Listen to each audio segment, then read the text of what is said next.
Welcome to Candlewick Library. I'm Cheryl. Today I'm talking about The Lost World by Michael Crichton.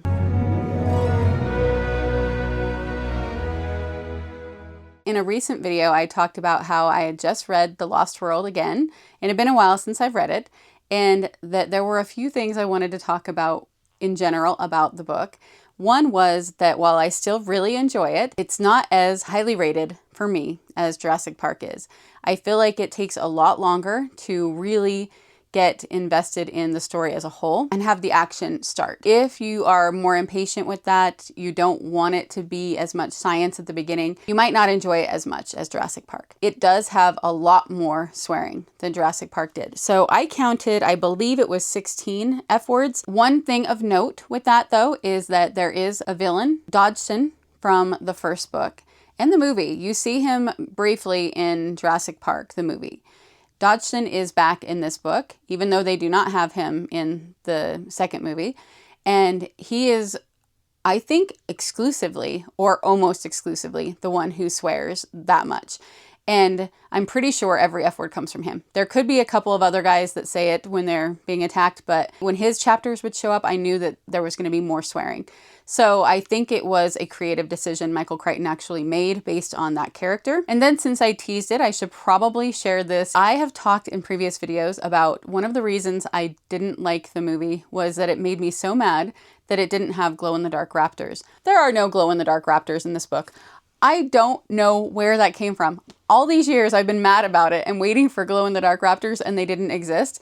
So I don't know if I imagined that myself, dreamt it up, or if it comes in one of the later movies and then I somehow in my mind put it back into this book, or if there was another book I read at the same time as I read this that had it in it. But I really thought there were glow-in-the-dark raptors in this book and I felt like such an idiot when I was reading it and I kept waiting for it to happen and they weren't there and I was so confused. There is a part at that part of the book that I will get to that I think was the reason I put, however I got the glow-in-the-dark raptors, the reason that I put it into that part of the book is something else that is kind of cool that is similar to that. So I will get to that when I get to that part of the book. Those are all the things I think you need to know that are non-spoilery.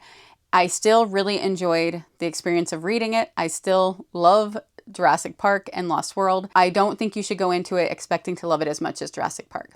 There probably are people who do, but I didn't. So now I'm going to get into the spoilers, and this will be very much like the Jurassic Park video was, where I'm going to go through the whole book talking about everything that happened. And so very, very heavy on the spoilers, not just a few. I'm going to be telling the whole book, basically. Well, the stuff that I felt was important to write down. First, there is an introduction that is a whole discussion on extinction. And then we have a prologue. And in the prologue, if you've only seen the books and you think Malcolm is dead, this is where we find out that Malcolm is alive. On page 1 of this edition, it says, Malcolm had, in fact, been reported dead in several newscasts. I was sorry to cut short the celebrations in mathematics departments around the country, he later said, but it turned out I was only slightly dead. The surgeons have done wonders, as they will be the first to tell you. So now I'm back in my next iteration, you might say. So that was used as a throwback to the first book with the different iterations, but then also this book he wrote after the movie. So obviously he knew that Ian Malcolm was popular and he knew that Malcolm survived in the movie. So I think he had to change it. Whether he had wanted to or not, I don't know. That made it so that right off the bat, you get a reason why he's still alive and find out he's still alive. And I was so happy that he did that, because even though I had seen the movie and I knew he was, I wanted it to be canon in the books too. You meet Sarah Harding in the prologue. Sarah is a young field biologist from Africa. They are just friends. It could have been a romance, but they are just friends. So I will talk more about that and her in my review of the movie. And we also meet Richard Levine, who is an heir and he's pompous. He's one of those people who he gets an idea and he thinks, I'm going to be able to do this because I have money and I'm smart and I don't care what anybody else thinks of the idea. He's just going to go ahead and do it. So he wants to set up an expedition to Costa Rica to kind of investigate the animal sightings that have been happening all over since the time of the first Jurassic Park. And he asked Malcolm if he is interested in coming. He keeps bothering him. He's very persuasive, very persistent. and keeps asking Malcolm to be involved in this. Malcolm finally agrees, thinking this will never happen. It won't matter. Harding goes to Africa, where she works with field animals there, and she has 18 months of calls from Levine trying to get her involved. And then there's also Dr. Thorne, who is building the vehicles that Levine says he needs for this expedition. Then we get to the different parts. In this, they're called configurations. So we get to the first configuration. And in this, we start with Marty Gutierrez, who was also in the first book. He is with Levine, and he's taking him to a beach to show him a carcass that is there. The pilot won't let Levine take any photographs. They don't even want him to get too close, but as long as he doesn't take any photographs, he's able to go look at it. Then another helicopter shows up, and they make them leave. They burn the carcass before Levine can finish his examination of it. Then we have a couple more chapters, and then we get Levine overhearing the helicopter pilot on a phone at the airport. So Levine's about to leave. He hears the helicopter pilot on the phone. He is talking about an island. And so Levine immediately knows there is something to this. And so he leaves a message for Malcolm, tells him that he has collected a sample. So when they weren't paying attention to him, he did get a sample from that carcass, and he is going to send it on to Malcolm. Then we meet Ed James, Dodgson, and Professor Basilton. They mention that Ed is following certain scientists. And the ones that they mention Sattler. He sat in on one of her lectures at Berkeley, and here it is mentioned that she is married to a physicist at Berkeley, and they have 2 kids. And then he also talks about going to a Paris lecture of Alan Grant. So then there is talk of Site B and Levine going missing.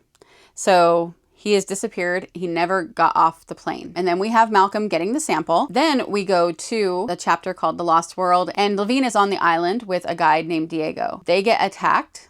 You assume that it's raptors, but it doesn't specify. Diego is killed, and Levine is chased by one. He's forced to his knees with a heavy weight on his backpack. So of course you think, okay, he's gonna die. But then the chapter leaves him, and you end up at a school, and there are 2 children. Kelly Curtis, who is in 7th grade, she's 13, and Arby, who is in her grade, but he's only 11 because he skipped 2 grades. I can't remember what his real name was, but his initials are R and B, so he goes by Arby. They're watching a lecture from Levine in their classroom, and they both work with him, so they know him, they work for him sometimes, and you find out that spring break is about to start, and they were about to do something with him.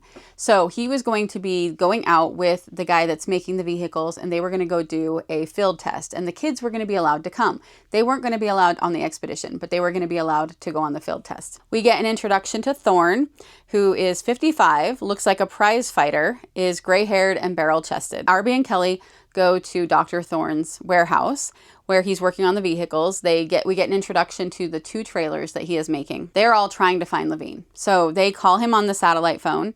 Levine answers and says something about needing help, and then it breaks up. Arby, Kelly, and Dr. Thorne go to Levine's apartment to try to look for clues. They're trying to figure out where he is, and in his apartment, they find an old InGen computer. They are messing around with that, trying to figure that out. So then the next chapter is called Raptor, and there was a quote here that I liked. Scientists pretended that history didn't matter because the errors of the past were now corrected by modern discoveries. But of course, their forebears had believed exactly the same thing in the past too. That goes along with so many of the conversations about science I had in the first video, that so often there is so much arrogance that comes from discovery, of thinking what we know now is the final answer. And really, science is about asking questions and continuing to test things. So there are some things that we figure out and will never change, but there are other things that do have some nuance to them. I always find it really interesting when people think that they are the ones with all the answers, when generations before them thought the same thing and have been proven wrong, and they might be proven wrong later. Go to Malcolm. Someone came in to take pictures of his office. He calls Levine to leave a message about Site B. Thorne answers the phone and tells him to come over. They are looking at a map then. They find a map. They're looking at it with these islands and printouts of that area. And there's the islands that are called the 5 Deaths. So Thorne and the kids, they go back to the shop. Thorne tells Eddie Carr, his chief foreman, that they need to get the vehicles ready to go right now. They're not going on the originally planned field test, but they are going to go and try to find Levine. The kids want to go, but of course he tells them, no, you cannot come. But the kids go in and they're exploring the trailers a little bit before they go home. They go and they try to talk to Thorne again, but he's on the phone trying to get Sarah Harding. But she is out in the savannah watching hyenas. She gets the call. She tells her assistant, we have to go. So they give her directions on where they are planning on going with the trailers. So then we get Malcolm involved. He is going, Malcolm and Thorne are on their way. We go back to Dodgson. So Dodgson is in Biozen, where he's worked in an animal testing facility. He's talking about still trying to get the InGen research that he was trying to get in the first one. He's trying to sell the idea of exploitation. He's using it as a way to use the animals that they bring back for big game hunting and animal testing, because that people are upset about regular animal testing. But these animals, if they bring them back, they have all the right in the world to test on them and to hunt them, he thinks. Then we go into the third configuration. We have them arriving at Isla Sorna. We have Eddie Carr, who is 24 years old. We have Malcolm and we have Thorn. They are setting up the trailers and the equipment. Of course, Arby and Kate are there as well, but they don't know that yet. They go looking for Levine and they find scraps of his backpack near a stream, and then dinos show up and they're compies, the little ones. Eddie throws a rock at them. They start following some signs to Site B, and they see Triceratops. They get there, there's huge buildings and loading docks, and there's cottages, etc. There's a whole setup here at Site B. In the trailer, Arby and Kelly have been hidden. They got into some compartments in the trailer and locked themselves in. Arby is able to get them back out, and of course they are hungry. They start getting into food. Eddie, Thorn, and Malcolm are in the building. Malcolm explains what happened in Jurassic Park while they're there. And he makes an interesting point about Jurassic Park, how they showed the dinosaurs out in the wild, and they showed them when they were eggs and when they were hatching. But they didn't show the in-between stages. You didn't see any of the unsuccessful attempts. You saw the DNA work, you saw the egg hatching, and then you see the dinosaurs fully grown out in the wild. So this is a quote on page 138. "It couldn't possibly be true. Hammond was claiming to manufacture extinct animals using cutting-edge technology, but with any new manufacturing technology, initial yields are low, on the order of 1% or less. So in fact, Hammond must have been growing thousands of dinosaur embryos to get a single live birth. That implied a giant industrial operation, not the spotless little laboratory we were shown. Hammond's little genetic zoo was a showcase, but this island was the real thing. This is where the dinosaurs were made." Isla Nublar was the showcase. It was the zoo. It was the place for visitors. And Isla Sorna is the place where they're making them. So then we go to Arby. He's trying to get into the trailer computer. And then we go back to them in the laboratory and they find info about problems they were having with the creation of the dinosaurs. They tagged the newborns and then released them. And then they must have eventually caught the viable ones and sent them off. They realize also that there is still power here. So they are very surprised by that. Arby accesses the InGen computer in the trailer. He sees video showing the dinosaurs around them. He sees the trailer on the video, and then he sees the three others that have left in the Explorer. They are trying to figure out how the power is still on. So they've gotten in the Explorer and they're going to a power station. We see the cottages, a swimming pool, tennis courts, a small gas station. They realize that it's a geothermal power source. While they're checking that out, they hear hissing from the car radio. They realize that Arby is here. He's trying to talk to them. They turn on the monitor in the Explorer and then they see what Arby is seeing, which is a T-Rex coming right to them, and it goes past them. But when it hits the car, it makes a metallic sound, and when its tail does, so it comes back. It marks the car with its scent, and then it goes on its way again. Arby tells them that he sees Levine on a bicycle. So Thorn gets the motorcycle off the Explorer and goes to try to find him. He sees two adult T-Rexes that are feeding infants in a nest and finds Levine's bike. Arby can also see this nest now, and it says that there are 4 eggs and 2 babies. Levine is in a tree. So this is where we finally catch up with Levine. He is still alive. He is in a tree and he falls out, sees Thorn, and then the T-Rex roars. So they jump on the motorcycle together and the T-Rex is charging them, but it stops after a few minutes. So Levine tells them it's because it wasn't attacking, it was just defending. It was getting them away from the nest. We go into the 4th configuration.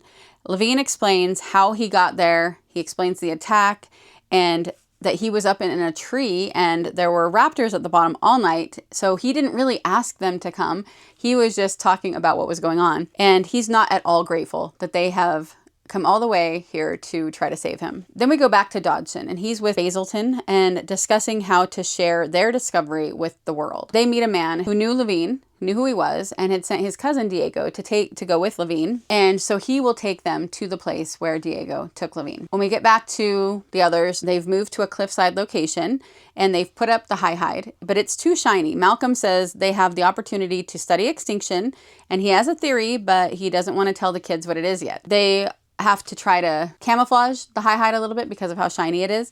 And then they also have a predator cage, which is where they can get in it and be safe. So it's kind of like a shark cage, but on land. They talk about all of the defenses. On page 3, they talk about a theory called the Red Queen phenomenon.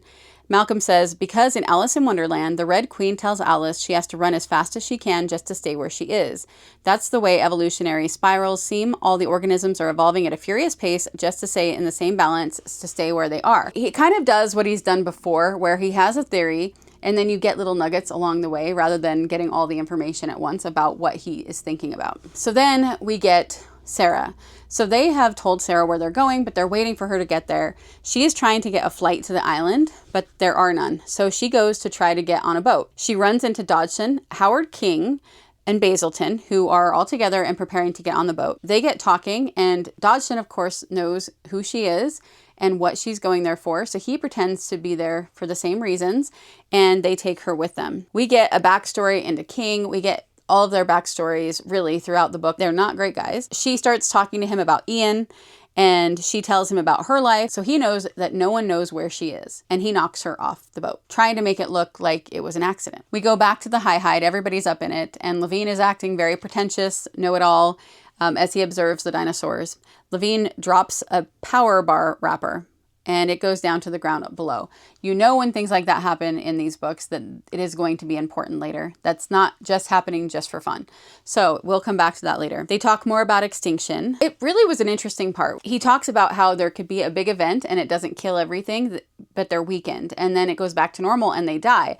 So it is not really a return to normal. And so people question that, but it wasn't really a return to normal because they were adapted to the new. So that new feels normal now, which I think we all can, look at our own lives and see times when that happened, where once something calms down, something feels normal again, but it really never is the same as it was before the big event. So you have a chance to adapt to the new, and you can never quite go back to what you were before that.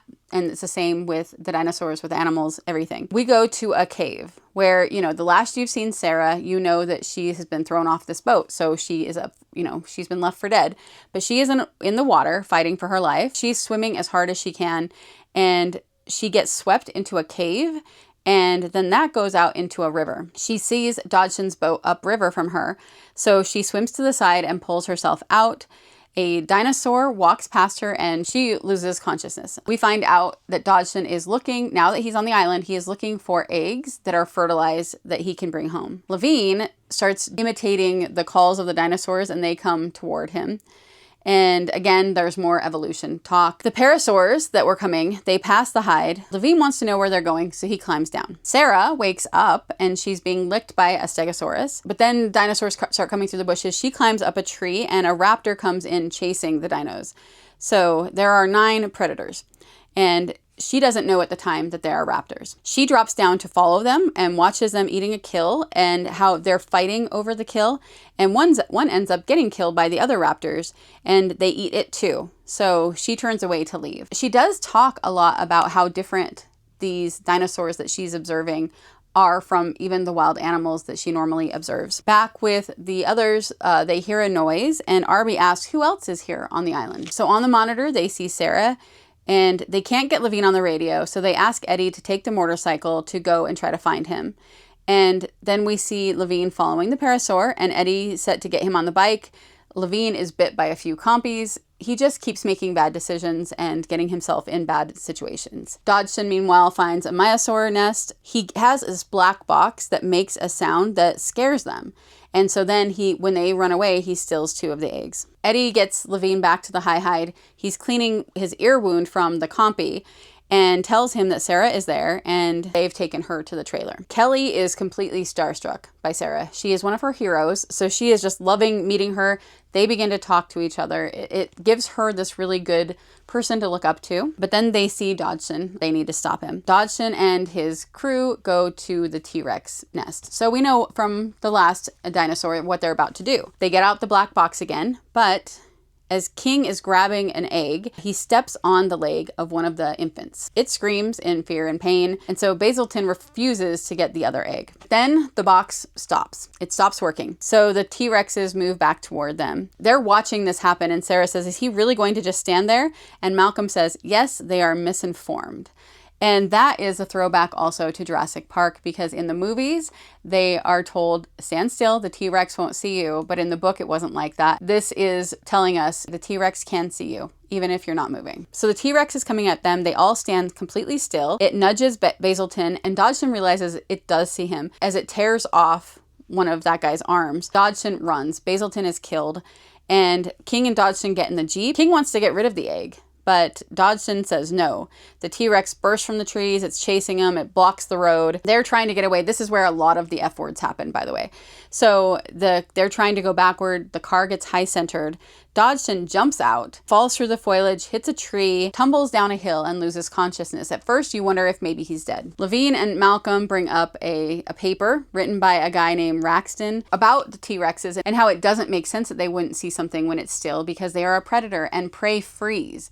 So if they couldn't see something when it stands still, that how would they hunt their prey? And then they talk about Grant's paper on the T-Rex that was in Jurassic Park, and that he thinks it was confused by the rainstorm. And so that gives you kind of an explanation of, okay, well, if this isn't true, then why did it work before in the movie?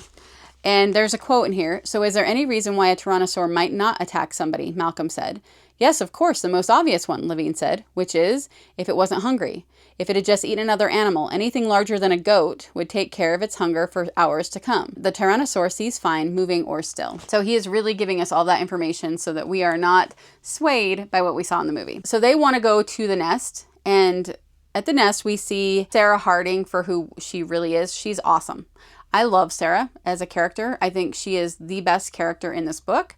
And that's going on the fact that I love Ian so much, but I don't think he shines in this book. And in fact, I'm going to talk about this more in the movie, but he is kind of secondary in coolness to Sarah in the book. So they find the injured baby, and Eddie asks what to do with it. Malcolm and Sarah tell him to shoot it because it's going to die anyway. He goes through a whole thing talking about the gambler's run and how it's been proven that a gambler always loses eventually. So you know, he just adds these things in there every once in a while. So you have to really be okay with stories that will go back and forth between the action and a lot of explanation of things. We are a little over halfway in the book at this point. We've just barely started having action, and we still are getting these pauses for big conversations. King wakes up in the car, and he is in a ton of pain. He knows he needs to get out, get to the boat. He looks out and he sees the drop off. He sees Dodgson's body down there in a crumpled position, and his arms and legs are going weird ways. He's not moving, so he does look dead. He sees an explorer drive by, and he gets the car to go forward and back out on the road. So he's trying to drive it back, trying to remember where the boat was. So the others are trying still to find Dodgson, and they can't find him. Arby radios and says to come back. Eddie brought the baby back. For everybody else is left, they don't realize that he has done this. So we get into the fifth configuration. Eddie says he couldn't just leave him and figured they could fix his leg. The baby is unconscious. They have an oxygen mask on him. They problem solve a cast, going through all of the reasons normal cast wouldn't work, trying to figure out what would work that would grow with him and not cause more harm, and was something that wouldn't make the parents reject the baby. Levine tells Thorne to bring the kids and Eddie to the hide. So they do, and then they see raptors versus triceratop thing happening. We go back to King, who is almost to the boat, but a herd of dinosaurs block the road. They're Pachycephalosauruses, and he gets rammed by one of them. So he gets out of the car, is trying to retreat. So they see him from the hide. They see that the raptors are stalking him. That is a very intense moment, and he ends up being killed by the raptors. Then we get Dodgson, though. He wakes up to tittering sounds, and there are compies biting his fingers, lots of them. He has hundreds of tiny little wounds all over his body. We go back to the trailer where Malcolm and Sarah are working on the baby and talking about how there are too many predators on this island. And it doesn't make sense based on the prey and the size of the island. But then their sensors get triggered. The trailer sensors get triggered, and the T-Rex parents have shown up. They are looking for their baby. The T-Rex breaks through the glass, gets the baby, and takes it. They leave. The T-Rexes start to leave. They put the baby down at the tree line, and then they come back. And they charge the trailer at full speed. This is where it really starts getting exciting. They are pushing the trailer toward a 500-foot cliff. The first trailer goes over the cliff, but is still connected by the little accordion type thing to the other one. They're watching this from the hide. So Thorne goes down to try to help. Ian is smashed down where he fell over a table, and he is hurt. Sarah wraps a compress around his head wound and climbs up the trailer. So she starts pushing all of the buttons and trying to get the power on, and she gets it back on. Thorn is driving back really quickly. The car has an electrical short because of all the puddles he's driving through, because all of their cars were electrical. But then he sees a faint red glow and he finds the Jeep that Dodgson and all of them were in that Thorn had left. So he takes it. The T-Rexes turn and roar at him and charge him. So he puts the Jeep in reverse. They went to the trees to protect their baby. So he can't see them anymore. He hears the trailer squealing as it's sliding toward the cliff. So he gets a cable around a tree, gets out the little hooks that are on the Jeep to connect the cable from the Jeep to the trailer. And then he goes into the trailer the second trailer that's still up there looking for a long rope. The connector is starting to weaken. Once it does completely weaken and break, then they will fall. Sarah has climbed back down to where Malcolm is. She basically carries Malcolm climbing back up this trailer. He says to her, "You're very strong," and she said, "but still feminine." Arby up in the high hide notices that raptors are now coming. They get down to be quiet, hoping they will pass. There's a good quote as it goes back to Malcolm. He says, "I don't seem to have much luck on these expeditions, do I?" And I thought that too. As you're reading, you're like, okay, he is the one that gets hurt. Of the survivors, he gets hurt so bad in the first one. And then in this one now, he is completely hurt again already, and it's hardly even started. He has a deep gash on his right leg. So Thorn has been trying to get to them as well. Sarah gets out and they see each other. He's on the undercarriage. And so she climbs up to the outside, gets to the top of the cliff, loops the rope to the other trailer, and then throws it down. Thorn then catches it and ties it around Malcolm where she had gotten to him to so far. She pulls him out and then Thorn climbs it. Thorn starts to fall and Sarah pulls him up by his hair. It says again, she was immensely strong. The trailer falls. So they just get out of there in the nick of time. So as we see, the heroes of this situation so far are Sarah and Thorn. As the raptors are about to pass the high hide, one of them pauses. It has found the candy wrapper. It looks right up at Levine and snarls. Here we get kind of a pause for one of Malcolm's many speeches, and this one is about innovation and creativity. He says, "I think cyberspace means the end of our species." Why is that? Because it means the end of innovation, Malcolm said. This idea that the whole world is wired together is mass death. Every biologist knows that small groups in isolation evolve fastest. You put 1,000 birds on an ocean island and they'll evolve very fast. You put 10,000 on a big continent and their evolution slows down. Our own species, evolution occurs mostly through our behavior. We innovate new behavior to adapt, and everybody on Earth knows that innovation only occurs in small groups. Put 3 people on a committee and they may get something done. 10 people, it gets harder. 30 people and nothing happens.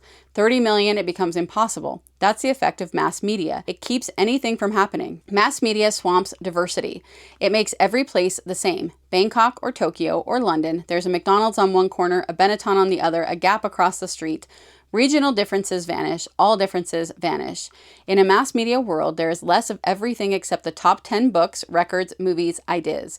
People worry about losing species diversity in the rainforest, but what about intellectual diversity, our most necessary resource? We haven't figured that out, so now we're planning to put 5 billion people together in cyberspace, and it'll freeze the entire species. Everyone will think the same thing at the same time, global uniformity. I've talked about Michael Crichton being ahead of his time, and I think he saw exactly what has happened. I wish he was still around to talk about what social media has done to people because, like I'm here on YouTube and I love it. But I think that if we're all honest, we can see very easily what social media has done to our world and that uniformity that does exist now and how much more diverse we were in thought and everything else and creativity before all of this. And I foresee now with the rise of AI, I am so annoyed with the rise of AI and wondering what that is going to do to make this even worse. If we don't pause it, if we don't figure out a way to control this and keep it from becoming something that takes over. I'm so annoyed with the talking points of, well, everybody else is doing it, we have to keep up. No, we don't. Like, can we just not? Can we all stop trying to just keep up all the time? It drives me nuts. So I love those thoughts by him. So then after that stop for a little speech, they hear screams over the radio. And raptors are circling the hide and jumping. And they're learning. They're learning what the high hide is and how to get up to the top of it. So one gets up and gets Eddie's shirt and begins to pull him over. They begin to try getting on the roof of the high hide, and Eddie falls over the side and he screams. Arby begins to fall over the side as well. So Thorn unhooks the cable and sprints for the Jeep to try to get over there. Sarah gets on the motorbike, racing off with a rifle. Ian is left behind on the table in the trailer. And Arby hits the ground. Kelly sees him and then turns away to grip the roof. And when she looks back, he's gone. So she doesn't know what's happened to him. But then we hear Arby shout, "Get back." So Arby is inside that little predator cage. The raptors roll it away. They roll it down the game trail. They are taking Arby on a little adventure in that cage. Thorn gets there, but one of the raptors has the key stuck on its face, on its snout, and he gets away. So they need to not only get Arby, but they also need to get the key from that raptor to be able to get Arby out of the cage. They tell Kelly to get back up into the hide and wait there until Sarah gets there, and then Thorn and Levine go after Arby. When Sarah gets there, Kelly tells her what has happened. She tells Sarah about the key. Levine is ready to give up on Arby, but Thorn says no. They go over the edge of the hill. We enter the 6th configuration. Sarah puts Kelly on the back of the motorcycle and tells her how to shoot the gun, and then they go off to try to find that raptor with the key. So now they're in a chase on a motorcycle with raptors, Sarah and Kelly shoots and misses, but she tries again, but it is learned. They slip and fall. Sarah jumps up and runs for the bike. It's getting away. The Jeep ends up in the raptor nest. The nests are chaotic and messy unexpectedly. They would expect more order after the other nests that they've seen. There are 0 newborns and a few juveniles, but they all have a lot of scars. Sarah and Kelly are still in pursuit, and they go under a herd of apatosaurs. I believe at this part they fell off of the bike. I'm trying to remember, but I think that they do.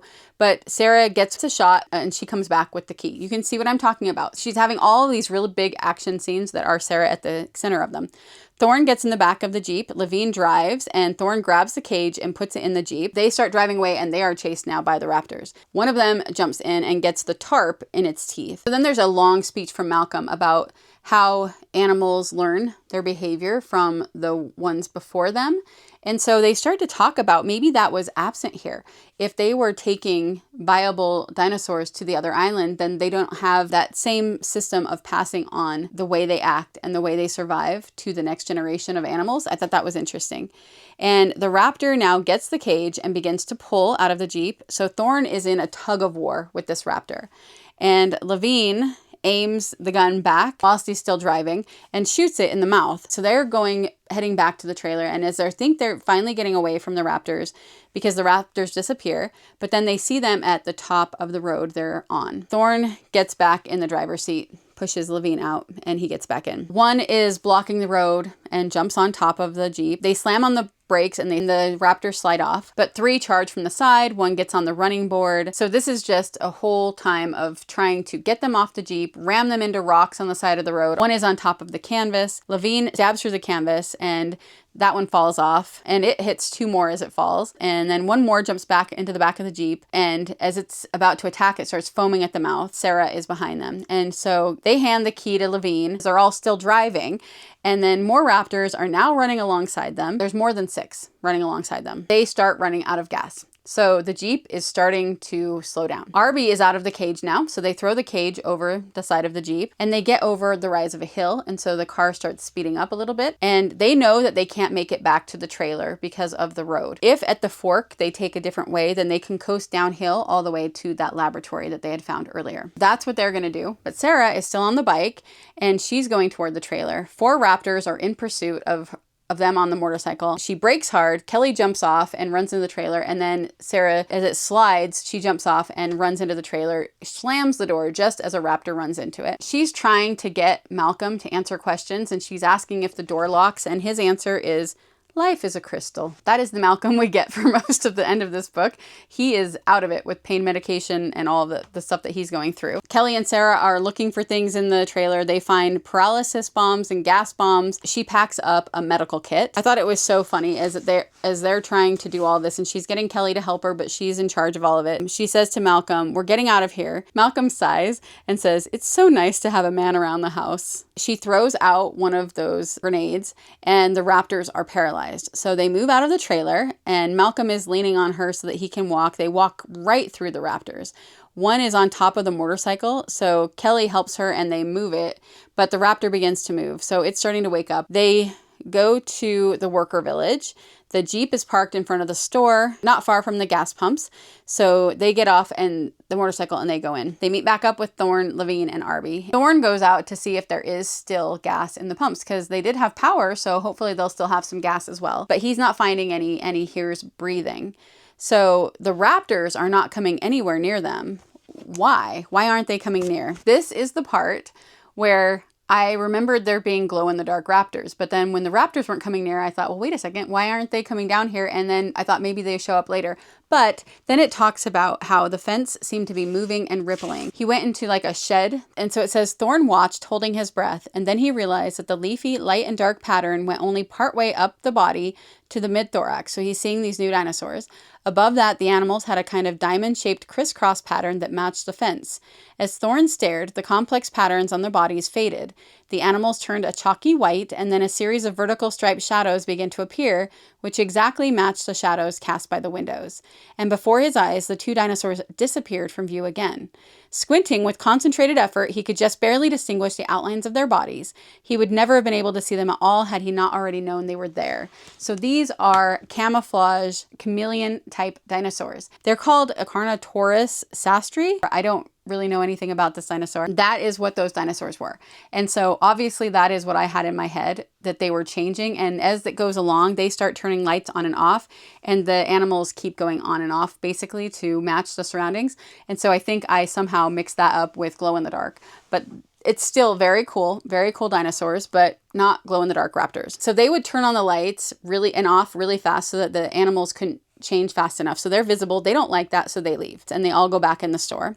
They all eat some canned beef stew, except for Levine. In the pre-dawn, it shows Maiasaurs coming toward the Jeep. They trip over some styrofoam cases and they tear those apart, and in those is where the eggs are.